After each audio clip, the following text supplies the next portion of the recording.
So if you're living in the city of Saskatoon and you want to set up a home-based business where you are preparing food from your home and then selling it, how do you go about doing that? Well, this is definitely something that can be done, but keep in mind there are a lot of rules and regulations when it comes to conducting a business like this. And these rules and regulations come from many different governing bodies. They come from the Saskatchewan Corporate Registry, the Saskatchewan Ministry of Finance, the Saskatchewan Health Authority, the City of Saskatoon Business Licensing Department, and the City of Saskatoon zoning bylaws, and additionally the Canada Revenue Agency. So there are quite a few different things to navigate if you want to be compliant when setting up a home-based business in Saskatoon where you are producing food for commercial purposes. And in this video, I'm just going to cover some of those main points to be aware of. I did make a guideline sheet that I'm going to have a link to in the video description below that goes into more details on some of those rules and regulations and also has links to the governing body's web pages. So I'm just going to briefly talk about some of those rules and regulations here just to give you an idea as to how that works. So probably the most important governing body in this type of business would be the Saskatchewan Health Authority, because they are the ones that control what type of food can be produced from a residential kitchen or non-commercial kitchen. And they also regulate things like labeling the food. So they're very much the ones that are in charge of like the food safety side of things when it comes to having a business like this. So I would say if you are going to proceed with doing this, it's a really good idea to reach out to the SHA, the Saskatchewan Health Authority, and just contact the local inspector just to make sure that what you're doing is compliant and that you're set up properly. So when it comes to the SHA, some of their rules and regulations are things like only producing certain foods that are considered low risk if you are producing those from a residential kitchen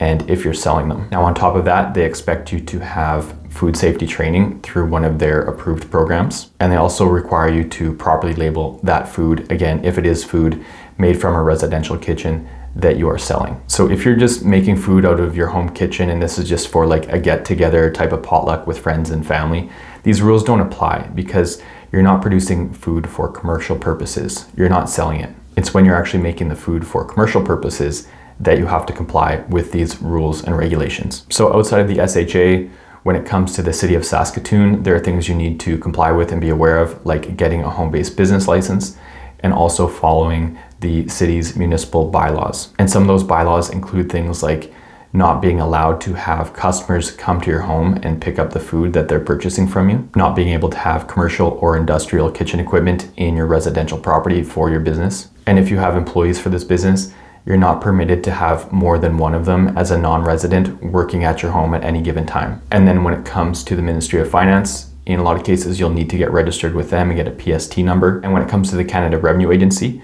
you may have to register for a GST account as well. And when it comes to the Saskatchewan Corporate Registry, the ISC, you may have to register the business with them, especially if you're marketing the business under a business name that's different than your personal legal name. So again, it's the SHA, it's the City of Saskatoon Business License Department, it's the City of Saskatoon zoning bylaws, it's the Ministry of Finance, it's the Saskatchewan Corporate Registry, and it's Canada Revenue Agency that are all involved in this. And again, this video is just a short summary of some of those things to be aware of.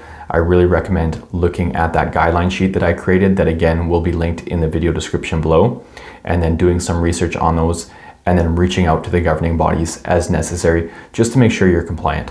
Because if you're not compliant with the necessary rules, you can run into issues. Your business may get shut down, you could get fines or penalties. So good to be aware of these things. And I know it can be difficult to navigate all those things, and that's why I made this video, and that's why I put together that guideline sheet. So hopefully the guideline sheet and the video were useful. If so, please click like and feel free to check out my YouTube channel here and subscribe, where I currently have about 275 videos. They cover business startup and business management topics, and many of them are focused on Saskatchewan specific information. And if you want any assistance with setting up a business, improving a business, or navigating some of these business administrative items, feel free to reach out to myself. I am a local business management consultant based in Saskatoon, and I offer a free 1-hour initial consultation, and I will leave a link to book that initial consultation in the video description below.